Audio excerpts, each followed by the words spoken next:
Shri Venkateswara gold తాకట్టులో ఉన్న మీ బంగారాన్ని విడిపించి కొనబడును.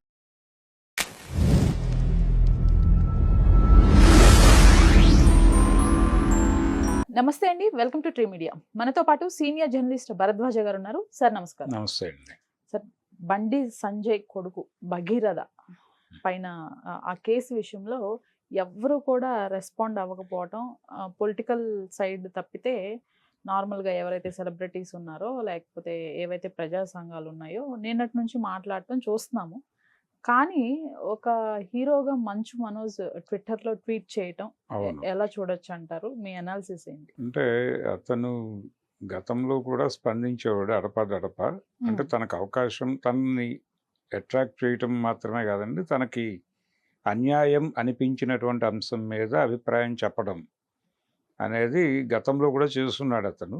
ఓకే, అందులో భాగంగానే ఈసారి రియాక్ట్ అయ్యాడు. తను ఒక సామాజిక బాధ్యతగానే రియాక్ట్ అయ్యాడు. కానీ చాలామంది క్యాలిక్యులేటివ్గా ఉన్నారు ఈ విషయంలో. అంటే అవతల మాట్లాడాల్సింది కేంద్ర హోంశాఖ సహాయ మంత్రి కొడుకు గురించి కాబట్టి ఎక్కడైనా ఏదైనా ఓవర్టోన్ వస్తుందా, ఏదైనా ఇబ్బందులు ఇరుక్కుంటామా అనేది చాలామంది సెన్సిటివ్గానే ఫీల్ అవుతున్నారు. నిజానికి ఇది నిజమా కాదా, ఏదైనా ట్రాపా అంటే ఆల్రెడీ ఒక ప్రచారం ఉంది, ఇది హనీ ట్రాప్ అని. ఈ హనీ ట్రాప్ అనే ప్రచారం మీడియా వాంటెడ్గానే చేసింది.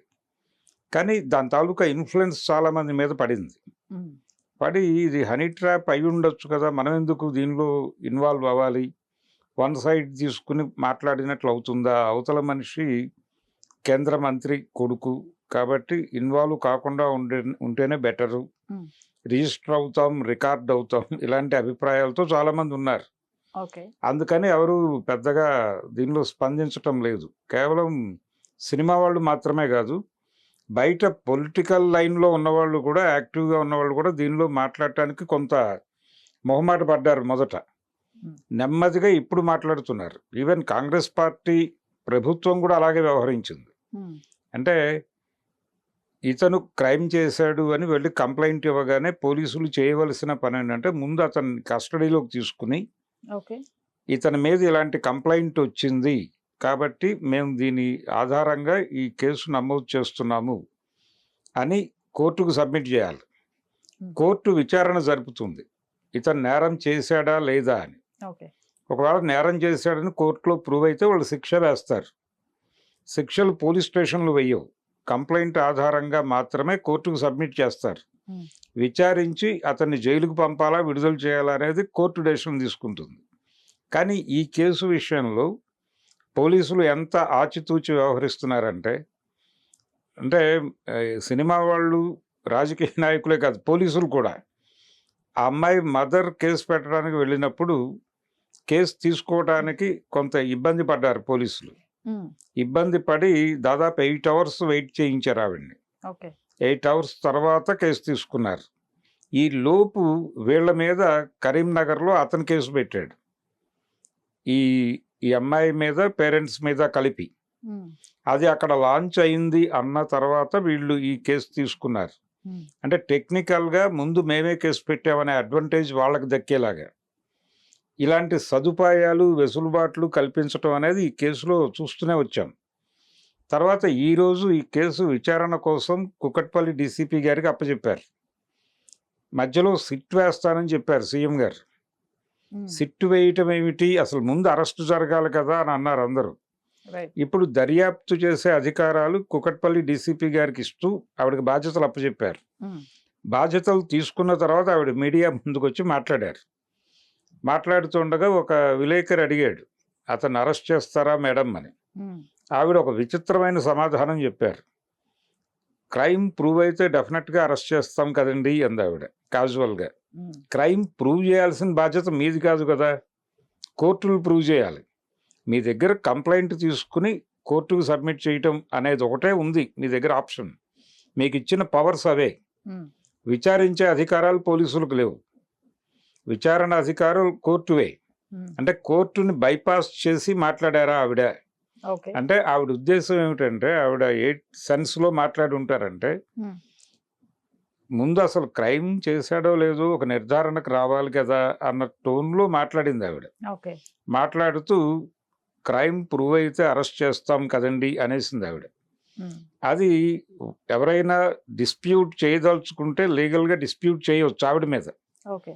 ఇలా ఎలా మాట్లాడతారు, ఇది ప్రభుత్వ విధానంగా ప్రకటించండి అని క్వశ్చన్ చేయొచ్చు. అది అలా ఆ సందిగ్ధంలో ఉన్నారు పోలీసులే. ఆ పరిస్థితిలో ఉన్నారంటే సినిమా వాళ్ళు లేకపోతే మిగిలిన వాళ్ళు రోజువారీ జీవితంలో అధికార పార్టీలతో ఏదో ఒక పని చేయించుకోవాల్సిన అవసరం ఉన్నవాళ్ళు ప్రతి ఒక్కడు భయపడతాడు మాట్లాడటానికి. ఆ భయం ఆవరించిన వేళ మనోజ్ కొంచెం గొంతు పెంచి మాట్లాడటం అనేది డెఫినెట్గా అది ఒక మంచి సిగ్నల్గానే కనిపిస్తోంది. ఓకే. అతనికి పొలిటికల్ ఇంట్రెస్ట్ కూడా ఉంది. పొలిటికల్ ఇంట్రెస్ట్ అంటే ఈ ఇష్యూలో పాలిటిక్స్లోకి రావాలని కాదు, ఓకే. అతను జనరల్గా పాలిటిక్స్లోకి రావాలనేటువంటి ఆలోచన కూడా ఉంది అతనికి.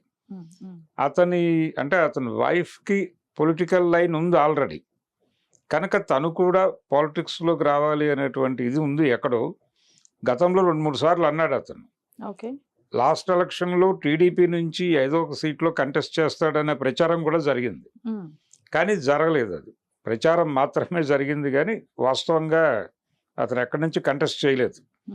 సో అతనికి ఉన్నటువంటి పొలిటికల్ ఇంట్రెస్ట్, కొంచెం సోషల్ యాంగిల్, ఇవన్నీ కలిసి ఈ సమస్యను చూడగానే అతను ఎటువంటి ఇబ్బంది పడకుండా, అంటే మనం కేంద్ర హోం సహాయ మంత్రితో గురించి అతని కుమారుడి గురించి మాట్లాడుతున్నాం అనే సెన్సిటివిటీ ఫీల్ కాకుండా ఓపెన్గా ఒక మాట మాట్లాడాడు. అంటే క్రైమ్ చేస్తున్న వాళ్ళని ముందు అరెస్ట్ చేయాలి కదా అనేదే, అంతవరకే.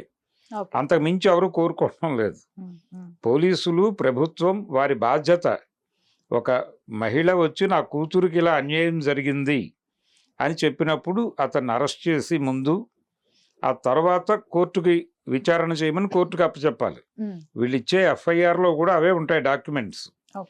బలానా వాళ్ళు వచ్చి కంప్లైంట్ ఇచ్చినందుకు ఆ కంప్లైంట్ మేరకు అరెస్ట్ చేశాము.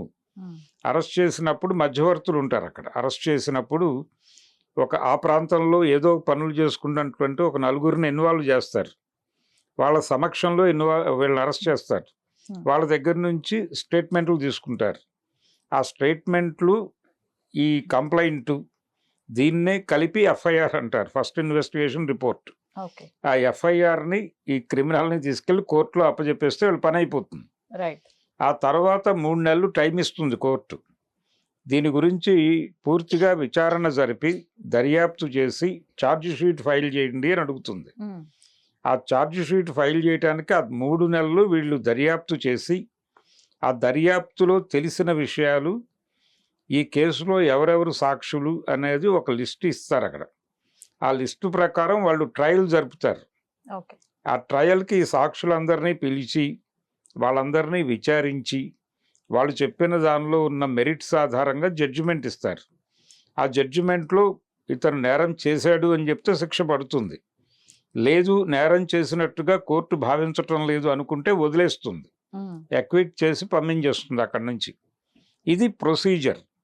ఈ ప్రొసీజర్ కూడా జరగటం లేదు ఈ కేసులో. ఇప్పుడు విచిత్రం ఏంటంటే, ఈవిడ ఇలా మాట్లాడి రంగంలోకి దిగి అతను ఎక్కడున్నాడు అనేది ఆరా తీయడానికి ప్రయత్నం మొదలుపెట్టగానే ఆయన ఎక్కడ ట్రాక్ కావటం లేదు, ట్రేస్ అవటం లేదు అనేది అర్థమైంది. ఒక పుకారు ఏంటంటే ఇతను దేశం దాటి వెళ్ళిపోయాడు ఆల్రెడీ అని. 8వ తారీఖు ఈ కంప్లైంట్ల పరంపర జరిగింది, అతను ఇక్కడే ఉన్నాడు. వీళ్ళు ఇక్కడ కేసు పెట్టడానికి ట్రై చేస్తుండగా అతను కరీంనగర్లో కేసు పెట్టేశాడు. కేసు పెట్టాడు. లక్కీగా అందులో చాలా తప్పులు రాశాడు అతను. ఆ అమ్మాయి హ్యాబిచువల్ అని రాశాడు. ఆ అమ్మాయి మీద ఒక కేసు ఉంది అని చెప్పాడు. అవి 2 తప్పని ప్రూవ్ అయినాయి. అంటే పోలీసులే, కరీంనగర్ ఎస్పీ గారే చెప్పేశారు. ఆ టైప్లో అతను చెప్పిన డేట్లో ఆ స్టేషన్లో అలాంటి కేసులు ఏవి, అలాంటి ఎఫ్ఐఆర్లు ఏవి తయారు కాలేదు అని. సో అతను చెప్పింది తప్పే. ఈ లోపు 10వ తారీఖు మీటింగ్ జరిగింది ప్రధానమంత్రి గారిది. ప్రధానమంత్రి గారి మీటింగ్ ఉండటం వలన ఇతను అరెస్టు గురించి మేము సీరియస్గా పట్టించుకోలేదు అని తెలంగాణ పోలీస్ బాస్ గారు అనేశారు, ఆనంద్ గారు. అది కూడా ఓవర్ స్టేట్మెంటే. అంటే ఇలా గనక ఒక నిర్ణయం తీసుకుని పోలీసులు వ్యవహరిస్తే క్రైమ్ చేసేవాళ్ళు ఎవరైనా విఐపి మూమెంట్ ఉందా అని చూసుకుని దాన్ని ముహూర్తంగా పెట్టుకుంటారు. కాబట్టి చాలా ఇబ్బందులు ఉన్నాయి. పోలీసుల నుంచే చాలా తప్పుడు మాటలు దొర్లుతున్నాయి ఈ కేసులో. ఓకే. ఎందుకు ఇంత గందరగోళ పడుతున్నారు అనేది అర్థం కావట్లేదు. ఎవరిని కాపాడటానికి ఇంత మాట్లాడుతున్నారు వీళ్ళు అంటే చాలా క్లియర్గా అతను దేశం సరిహద్దులు దాటాడు, దుబాయ్ వెళ్ళిపోయాడు అనేది ఇప్పుడు లేటెస్ట్ ఇన్ఫర్మేషన్. ఓకే. అతను దుబాయ్లో లొకేట్ అవుతున్నాడు అని ఆల్రెడీ బయటకు వచ్చేసింది వార్త. కానీ పోలీసులు మాత్రం అతను అరెస్ట్ చేస్తాము అనే దాకా మాట్లాడటానికి ధైర్యం కూడా చేయట్లేదు. కేసు ప్రూవ్ అయితే అప్పుడు అరెస్ట్ చేస్తామని చెప్తోంది ఆవిడ, డీసీపీ గారు. ఇంత గందరగోళం ఉన్న టైంలో మంచు మనోజ్ మాట్లాడటం అనేది చాలా ఆనందించాల్సిన విషయం. ఇది ఈ బాధ్యతని గుర్తించి మిగిలిన వాళ్ళు కనీసం పోలీసులు వ్యవహరించాల్సిన పద్ధతిలో వ్యవహరించట్లేదు. క్రైమ్ జరిగిందా లేదా అనేది పక్కన పెట్టేసి అమ్మాయి అతని మీద వాంటెడ్గా కంప్లైంట్ చేసిందా, లేకపోతే ఇది హనీ ట్రాపా, ఇంకొక ట్రాపా, లేకపోతే అతని పవర్ ట్రాపా, వీటన్నిటికంటే కూడా పోలీసులు ఇలా బిహేవ్ చేయటం ఏమిటి అనే సింగిల్ పాయింట్ ఎజెండాగా అయినా ఎవరైనా లీగల్గా ఇంత గందరగోళం ఎందుకు అవుతున్నారు అనైనా స్పందించాలి. సెలబ్రిటీలు కావచ్చు, ఇతర పొలిటికల్ లీడర్స్ కావచ్చు. ఒక్క బీఆర్ఎస్ మాత్రమే మాట్లాడుతోంది ఈ విషయంలో. కాంగ్రెస్ పార్టీ చాలా సైలెంట్గానే వ్యవహరిస్తోంది. కమ్యూనిస్టులు ఇంకా గొంతు తెరవలేదు. ఎవరు సీరియస్గా రోడ్డు మీదకి రాలేదు ప్రజా సంఘాల వారు. ఈ పార్టీకి ఆందోళనలు మొదలయ్యి ఉండాలి, కానీ ఇప్పటి వరకు అంతా ప్యాసివ్ టోన్లోనే నడుస్తోంది. ఇది యాక్టివ్ ఫేజ్కి చేరుతుందనే ఉద్దేశంతో అతను దేశం దాటాడు. దేశం దాటిన తర్వాత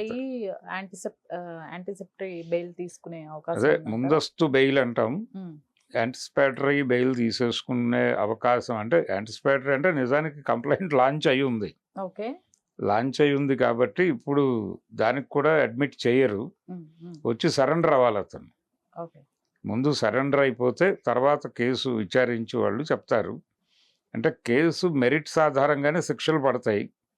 సాక్షుల్ని మేనేజ్ చేసుకోగలిగిన టాలెంట్ ఎలాగూ వీళ్ళకు ఉంటుంది కనుక భారీగా శిక్షలు పడతాయనటానికి పెద్ద రూట్స్ ఏమీ లేవు దీనిలో. కాకపోతే ఒక అదృష్టం, ఆ అమ్మాయి ప్రత్యూషో లేకపోతే ఆయేషా మీరానో కాలేదు. అదొకటి కొంత ఆ పేరెంట్స్ ఆనందించాల్సిన పరిస్థితి. ఆ అమ్మాయి మీద అంటే ఆ అమ్మాయి క్యారెక్టర్ అసాసిన్ చేయాలని కూడా ఒక ప్రోగ్రాం మొదలైపోయింది. ఆ అమ్మాయి ఎక్కడో ఎవరో ఫ్రెండ్స్తో కూర్చుని డ్రింక్ తీసుకుంటోందని ఒక ఫోటో ఎక్కడో సంపాదించి దాని ఆధారంగా ఆవిడ క్యారెక్టర్ మీద దాడి చేసే ప్రయత్నం మీడియాతోనే చేయిస్తున్నారు. అలాగే ఇన్ఫ్లుయెన్సర్స్ అనే వాళ్ళతో కొంతమందితో ఇది హనీ ట్రాప్ మాత్రమే అని మాట్లాడించే ప్రయత్నం కూడా చేస్తున్నారు, డబ్బులు ఆఫర్ ఇచ్చి. ఇలా మీడియాని వాడుకుని ఈ కేసులో ఒక వాళ్ళు అనుకుంటున్న అభిప్రాయాలు జనాల బుర్రల్లో ప్లాంట్ చేయడానికి కూడా కుట్ర జరుగుతోంది. ఇంత జరుగుతున్నప్పటికీ మాట్లాడటానికి ఎవరో ఒకళ్ళు ముందుకొస్తున్నారు అనేది పాజిటివ్ అంశం. మనోజ్ ట్వీట్కి సంబంధించి దాన్ని కొంచెం ఎక్స్పాండ్ చేసి ఆ ఇన్స్పిరేషన్తో ఇంకొక నలుగురు గొంతు తెరిస్తే తప్ప ఇది కనీసం భారతదేశంలో ప్రజాస్వామ్యం ఉంది అని అనుకోరు ఎవరు. Right sir, thank you so much. Thank you.